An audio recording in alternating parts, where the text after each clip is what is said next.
अस्सलाम वालेकुम viewers, welcome to my channel delicious meals. इस दुआ के साथ रेसिपी शुरू करती हूँ कि अल्लाह पाक आपके रिस्क में बरकतें दे, आमीन सुम आमीन। तो आज मैं आप सबके लिए बहुत ही ज़बरदस्त और सुपर खस्ता लेकिन कम वक्त में बनने वाली बेहतरीन सी रेसिपी शेयर करने लगी हूँ। ये चिकन कचौरी आपको बिल्कुल बाजार के जैसा टेस्ट देगी क्योंकि ये बहुत ही परफेक्ट और सुपर खस्ता बन के तैयार हुई है। तो चलिए विदाउट टाइम वेस्ट के स्टार्ट कर लेते हैं आज की अपनी बहुत ही ज़बरदस्त सी रेसिपी। बिस्मिल्लाहिर्रहमानिर्रहीम। चिकन कचौरी तैयार करने के लिए सबसे पहले हम चिकन की फिलिंग को रेडी करेंगे। तो उसके लिए यहाँ पे मैंने कुछ इंग्रेडिएंट्स को रख लिया है। तो सबसे पहले मेरे पास है बॉइल्ड किया हुआ श्रेडेड चिकन जो कि तकरीबन 1 कप के बराबर है। नेक्स्ट इसके अंदर 1 कप के बराबर हम चॉप किया हुआ प्याज ऐड करेंगे और इसी के साथ साथ हाफ कप से थोड़े से कम बॉइल्ड किए हुए मटर है। और आखिर में इस फिलिंग के अंदर 1.5 कप के बराबर चॉप की हुई बंद गोभी भी हम ऐड करेंगे। फिलिंग को पकाने के लिए मैंने एक कढ़ाई के अंदर 2 से 3 टेबलस्पून के बराबर कुकिंग ऑयल और 1 टेबलस्पून के बराबर लहसुन और अदरक का पेस्ट ऐड कर लिया है। लहसुन और अदरक के इस पेस्ट को आपने हल्का सा सौटे कर लेना है, ना ही हम इसे लाइट ब्राउन करेंगे और ना ही कम्प्लीटली फ्राई। सिर्फ और सिर्फ आपने इसकी एक अच्छी सी खुशबू आ जाने तक का वेट कर लेना है। फ्लेम अभी भी मीडियम पर ही है और हमने इसी फ्लेम पर ही बाकी के भी कुछ इंग्रेडिएंट्स को अच्छे से स्टर फ्राई कर लेना है। नेक्स्ट मैं इसके अंदर प्याज और बंद गोभी को एक साथ ऐड कर रही हूँ क्योंकि इन दोनों वेजिटेबल्स को हमने सिर्फ और सिर्फ ट्रांसलूसेंट हो जाने तक अच्छे से फ्राई कर लेना है। जब आपको लगे कि प्याज और बंद गोभी जो है वो अच्छे से सॉफ्ट हो चुके हों तो फिर हम इसके अंदर बॉइल्ड किए हुए वेजिटेबल्स और चिकन को भी ऐड कर लेंगे। स्पाइसेस के तौर पर इसके अंदर नमक चला जाएगा 1 टेबल स्पून और इसके अलावा मोस्ट इम्पॉर्टेंट इंग्रेडिएंट है जो कि है हल्दी पाउडर और ये तकरीबन 1 टीस्पून के बराबर है। नेक्स्ट इसके अंदर 3 से 4 चुटकी के बराबर चिली फ्लेक्स और 1-2 चुटकी के बराबर काली मिर्चों का पाउडर आपने ऐड कर लेना है।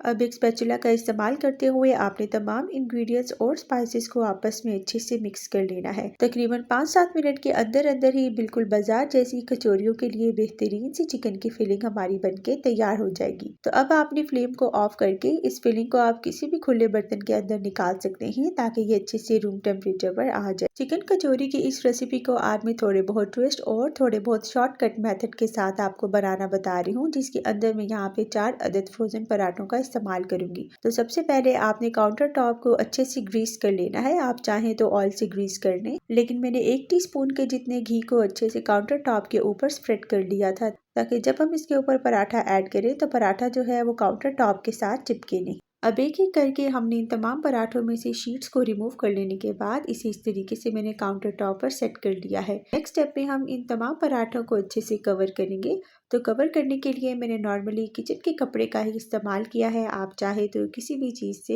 इन तमाम पराठों को अच्छे से कवर कर लें। तकरीबन 2-3 मिनट के अंदर अंदर ही पराठे जो है वो कम्प्लीटली सॉफ्ट यानी कि अनफ्रीज हो चुके थे। तो अब मैं इनके ऊपर थोड़ा बहुत घी अप्लाई कर रही हूँ। इस पॉइंट पर घी ऐड करने के 2 फायदे होंगे। एक तो ये कि कचौरी के अंदर बहुत ही प्रोमिनेंट और जबरदस्त लेयरिंग बन जाएगी और दूसरा ये कि कचौरियाँ काफ़ी खस्ता और बेहतरीन सी बन के तैयार होंगी। तो अगर आप घी को स्किप करना चाहें तो आप इसकी जगह ऑयल का भी इस्तेमाल कर सकते हैं। चलिए अब कुछ इस तरीके से आपने हर एक पराठे को 4 बार फोल्ड करके चौकोर सा पेड़ा बनाकर तैयार कर लेना है। यहाँ पे देखिए पेड़े हमारे कम्प्लीटली तैयार हो चुके हैं। अब आप चाहें तो इन्हें इस पॉइंट पर रेस्ट भी दे सकते हैं, लेकिन मैंने डायरेक्टली इनसे कचौरियाँ बनानी स्टार्ट कर ली थी।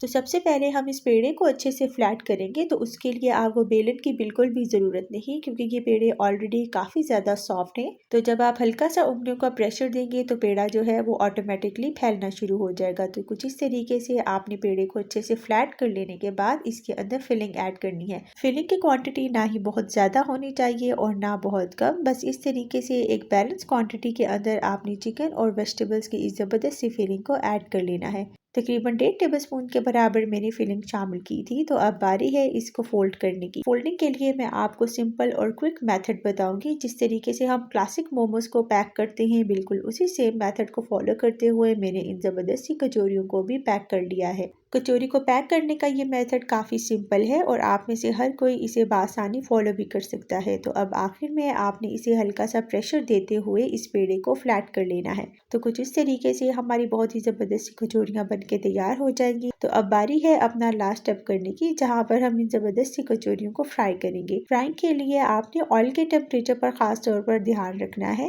फ्लेम को मीडियम टू लो पर एडजस्ट कर लेने के बाद आपने इस ऑयल को पहले 5 से 7 मिनट तक के लिए ही गर्म गर्म करना है।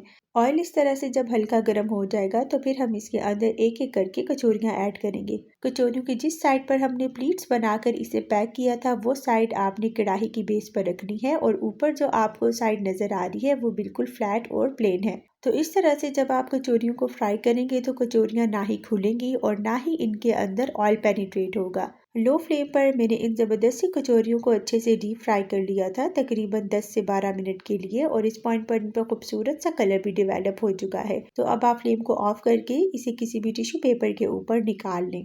तकरीबन 5 से 7 मिनट गुजरने के बाद मैंने इन्हें सर्विंग प्लेट के अंदर ट्रांसफ़र कर लिया था। तो ये लीजिए अल्हम्दुलिल्लाह बहुत ही ज़बरदस्त सुपर टेस्टी और खस्ता चिकन और वेजिटेबल की ज़बरदस्ती कचौरी बनके तैयार हो चुकी है। माशाल्लाह ये कचौरियाँ इस शॉर्टकट मेथड का इस्तेमाल करते हुए भी काफ़ी बेहतरीन बनके तैयार हुई हैं। आप इसके ऊपर फ्लेक्स भी देख सकते हैं, ये काफ़ी खस्ता बनी है और अभी मैं आपको इन्हें तोड़कर भी दिखा देती हूँ। ये कचौरियाँ अंदर तक अच्छी तरह से पकी हुई हैं और इसके अलावा नॉन ग्रीसी बनके तैयार हुई हैं। तो अब आप भी मेरी इस रेसिपी को एक बार ज़रूर अपने घर में बनाकर इंजॉय करें और कमेंट्स में भी मुझे आपने अपना फीडबैक ज़रूर देना है। इसके साथ साथ वीडियो पसंद आई हो तो इसे ज़रूर लाइक करें, इसे शेयर करें, चैनल पे न्यू है तो सब्सक्राइब भी ज़रूर कर लें। मिलती हूँ अगली वीडियो में एक न्यू और ईजी रेसिपी के साथ, तब तक फी अमानिल्लाह।